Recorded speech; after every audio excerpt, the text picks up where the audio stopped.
इस वक्त आप आराम से बैठकर इस वीडियो को देख रहे हैं, मगर मैं आपको कहूँ, आज जिस जगह पर आप अभी बैठे हो वो जमीन आज से करोड़ों साल पहले 8,500 डिग्री के तापमान से उबल रही थी, या जिस जगह पर आप बैठे हैं वो जगह लाखों सालों तक बर्फ से ढकी हुई थी। ये दोनों बातें सच हैं। इस 15 मिनट की वीडियो के अंदर आप पृथ्वी के 450 करोड़ साल के सफर को देखने वाले हैं। जिस जगह आज हमारा सौरमंडल है, वहाँ विभिन्न प्रकार की गैस और धूल के बादल हुआ करते थे। वैज्ञानिकों के मुताबिक इन धूल के बादलों से दूर एक तारा हुआ करता था। वक्त के साथ साथ उस तारे की ऊर्जा कम होने लगी, जिसके कारण उसके अंदर एक विशाल विस्फोट हुआ। विस्फोट की वजह से अंतरिक्ष की ये धूल एक दूसरे से दबने लगी। इस दौरान बादलों में स्थित धूल के कण दबाव और गर्मी के कारण बड़े उल्कापिंड और पत्थरों में परिवर्तित हो चुके थे, और इसी दबाव की वजह से इन बादलों में स्थित रेडियो एक्टिव पदार्थ ने ग्रेविटी का निर्माण किया। इस ग्रेविटी के कारण बीच में हाइड्रोजन और हीलियम इकट्ठा होने लगे। बीच के इस भयंकर दबाव के कारण एक विशाल विस्फोट हुआ, और इसी विस्फोट के कारण हमारे सूरज का जन्म हुआ। अंतरिक्ष में फैले एस्ट्रॉयड यानी क्षुद्र ग्रहों में भारी वजन की वजह से सूरज के करीब आकर सूरज की परिक्रमा करने लगे। धीरे धीरे इन्हीं एस्ट्रॉयड में भारी टकराव हुआ, जिसके फलस्वरूप मरकरी, विनस, अर्थ और मार्स जैसे ग्रहों का निर्माण हुआ। वैज्ञानिकों के मुताबिक उस वक्त पृथ्वी और मार्स यानी मंगल ग्रह के बीच थिया नामक ग्रह सूरज की परिक्रमा किया करता था।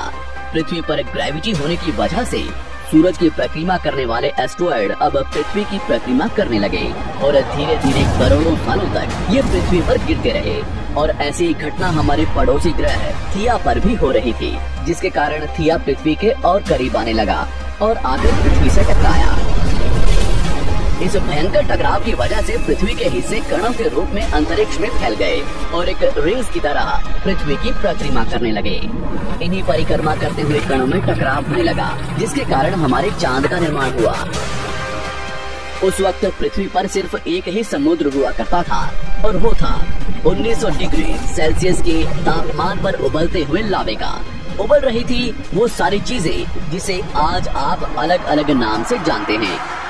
वक्त के साथ साथ पृथ्वी धीरे धीरे ठंडी हो रही थी, जिसके कारण पृथ्वी के भारी तत्व जैसे धातु और रेडियो एक्टिव पदार्थ पृथ्वी के केंद्र में जाकर इकट्ठा हो गए, और हल्के पदार्थ पृथ्वी की सतह पर आ गए। लाखों सालों तक पृथ्वी पर उल्कापिंडों की बरसात हुई, और इन गिरते हुए उल्कापिंडों में जमा था नमक, मिनरल्स और पानी। करोड़ों सालों तक इन उल्कापिंडों की बरसात होती रही, और धीरे धीरे पृथ्वी की ऊपरी सतह पानी से ढकने लगी। वैज्ञानिकों के मुताबिक यही वो वक्त था जब दूर गहरे पानी के अंदर निकलते ज्वालामुखियों से पहली बार सूक्ष्म जीवों का निर्माण हुआ। लाखों सालों बाद एक वक्त ऐसा आया जब पृथ्वी की पूरी सतह पानी से ढक चुकी थी। हमारी पृथ्वी के सबसे अंदर का कोर रेडियो एक्टिव पदार्थ से बने होने की वजह से हरदम गर्म होता रहता है, लेकिन जब भी पृथ्वी की ऊपरी जमीन ठंडी हो जाती है, तब पृथ्वी के अंदर की गर्मी बाहर नहीं निकल पाती, जिसके कारण ज्वालामुखियों का निर्माण होता है। और उस वक्त कुछ ऐसा ही हुआ। पानी से ढकी हुई पृथ्वी पर हजारों की तादाद में ज्वालामुखी निकलने लगे, और आने वाले लाखों सालों तक इन ज्वालामुखियों का निकलना जारी रहा, जिससे पानी के ऊपर जमीन का निर्माण हो रहा था। इस वक्त भी पृथ्वी पर वातावरण न होने की वजह से अंतरिक्ष से उल्कापिंडों की बरसात हो रही थी। आज से लगभग 300 करोड़ साल पहले पृथ्वी पर ऐसा वक्त आया जब पृथ्वी का वातावरण लगभग स्थिर होने लगा था। ज्वालामुखी निकलने धीरे हो गए थे, और पृथ्वी का एक दिन 12 घंटे का हुआ करता था। साल बीतते गए, और धीरे धीरे ये सूक्ष्म जीव विकसित होते गए और समूह में रहने लगे। आज से लगभग 250 करोड़ साल पहले पहली बार पृथ्वी पर ऐसे जीवों का निर्माण हुआ जो जीने के लिए ये पानी के अंदर के मिनरल्स यानी खनिज पदार्थ और धूप का इस्तेमाल करते थे, और मल त्याग के रूप में ऑक्सीजन बाहर निकालते थे। इस वक्त तक पृथ्वी पर ज्यादातर ज्वालामुखी निकलने बंद हो चुके थे, और इन माइक्रोबैक्टीरिया की वजह से वातावरण में ऑक्सीजन की मात्रा बढ़ रही थी। वातावरण में ऑक्सीजन बढ़ने की वजह से पृथ्वी का वायुमंडल बनना शुरू हुआ, और आने वाले हजारों सालों तक वातावरण में ऑक्सीजन की मात्रा बढ़ती रही, जिसकी वजह से पृथ्वी के ज्यादातर हिस्सों में ये सूक्ष्म जीव फैल गए। हजारों सालों बाद एक वक्त ऐसा आया जब पृथ्वी में ज्यादा ऑक्सीजन बढ़ने के कारण ये सूक्ष्म जीव मरने शुरू हो गए। उस वक्त तक पृथ्वी का वातावरण ठंडा होने के साथ साथ ऑक्सीजन से भी भर चुका था, जिसके कारण जमीन और वातावरण में स्थित आयरन यानी लोहे के मिनरल्स पानी में स्थित ऑक्सीजन से रिएक्ट होने लगे। और एक वक्त ऐसा आया जब पृथ्वी की जमीन आज के मार्स के जैसे लाल हो चुकी थी। वक्त बीतने के साथ साथ धरती की टेक्टोनिक प्लेट्स में दरार होने लगी, जिसके कारण पृथ्वी के अंदर का लावा जमीन की तरह कई लाखों सालों तक खुला उबलता रहा। और यही वो कारण था जिसके कारण पृथ्वी के वातावरण में कार्बन डाइऑक्साइड की मात्रा बहुत बढ़ गई और पृथ्वी पर एसिड की वर्षा शुरू हो गई। एसिड रेन की वजह से पृथ्वी का तापमान घटने लगा और तापमान इतना घटा कि पृथ्वी के ऊपर स्थित पानी बर्फ में परिवर्तित होने लगा। पृथ्वी पर पहली बार भयंकर आइस एज आया। इस वक्त पूरी पृथ्वी सफेद बर्फ से ढक चुकी थी। आमतौर पर जब धरती पर सूरज की किरणें गिरती हैं, तब जमीन उन किरणों को सोख लेती है, मगर क्योंकि पूरी पृथ्वी बर्फ से ढक चुकी थी और क्योंकि बर्फ सफेद और चमकीली होती है, जिसके कारण सूरज की किरणें धरती पर गिरने के बाद वापस चली जाती थी। इसी कारण से पृथ्वी कई लाखों सालों तक बर्फ से ढकी रही, मगर फिर से पृथ्वी के अंदर स्थित गर्मी ज्वालामुखी के रूप में निकलना शुरू हो गई और इन ज्वालामुखियों से निकलने वाली गर्मी ने बर्फ को पिघलाना शुरू कर दिया। इसी बीच पृथ्वी की गहराई में बचे कुछ सूक्ष्म जीव धीरे धीरे बदल रहे थे और अब वो ऑक्सीजन को अपने शरीर को बड़ा और जटिल बनाने के लिए इस्तेमाल करने लगे थे। इस बीच पानी में अलग से भी छोटे समुद्री पौधे निकलने शुरू हो चुके थे।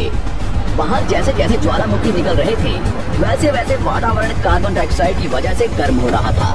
वक्त के साथ साथ बर्फ तो पिघलने लगी, मगर धरती पर फिर से एसिड की वर्षा शुरू हो गई, जिसके कारण फिर पृथ्वी ठंडी होने लगी और फिर पृथ्वी की ज्यादातर सतह बर्फ से ढक गई। ऐसा बार बार कई हजारों सालों तक होता रहा और इसी कारण से अब समुद्री जीव धीरे धीरे वातावरण के हिसाब से विकसित हो रहे थे। इस बीच कई सारे जीव और समुद्री जंगल विलुप्त हो गए, मगर जो बच गए वो धीरे धीरे पृथ्वी के बदलते तापमान के हिसाब से ढलते गए और अब हजारों सालों बाद समुद्री पेड़ बर्फ की वजह से पूरी तरह से मरते या सूखते नहीं थे। अब सूक्ष्म जीव समुद्री जीव बन चुके थे। जब फिर से ज्वालामुखियों ने पृथ्वी की बर्फ को पिघलाना शुरू किया, तब ये समुद्री पेड़ जल्दी विकसित होकर फैल गए। धीरे धीरे वातावरण में ऑक्सीजन की मात्रा बढ़ने लगी और पृथ्वी पर होने वाली एसिड की वर्षा कम होने लगी। वातावरण में ऑक्सीजन आने की वजह से पृथ्वी की ओजोन लेयर्स मोटी होने लगी और आज से लगभग 47 करोड़ साल पहले पृथ्वी की ऊपरी सतह पर पहली बार मोसोस नामक प्लांट उगना शुरू हुआ। वक्त के साथ साथ जमीन पर अलग अलग प्रकार के पौधे और पेड़ उगना शुरू हुए। एक वक्त ऐसा आया जब जमीन के पेड़ों की लंबाई लगभग 80 से 100 फीट जितनी या आज के 5 से 6 मंजिला बिल्डिंग जितनी ऊंची हो चुकी थी। ये वो वक्त था जब समुद्री जानवर समुद्र से बाहर निकल रहे थे और जमीनी जानवरों में परिवर्तित हो रहे थे। धरती की ज्यादातर जमीन एक जगह इकट्ठी हो चुकी थी, जिसे आज हम पैंजिया महाद्वीप के नाम से जानते हैं। पृथ्वी का वातावरण और तापमान लगभग स्थिर हो चुका था और अब करीब 21 से 23 घंटे का दिन हुआ करता था। अब समुद्री जीव पानी से बाहर रहने लगे थे और वातावरण के हिसाब से उनके शरीर का रंग रूप बदल रहा था। धीरे धीरे ये जमीनी जानवर डायनासोर्स में परिवर्तित हो गए। जिन डायनासोर्स ने पेड़ पौधे खाने शुरू कर दिए, उनका शरीर लंबा और विशाल रूप से विकसित होने लगा। कुछ डायनासोर्स शिकार किया करते थे, जिसके कारण वे छोटे और तेज होते चले गए।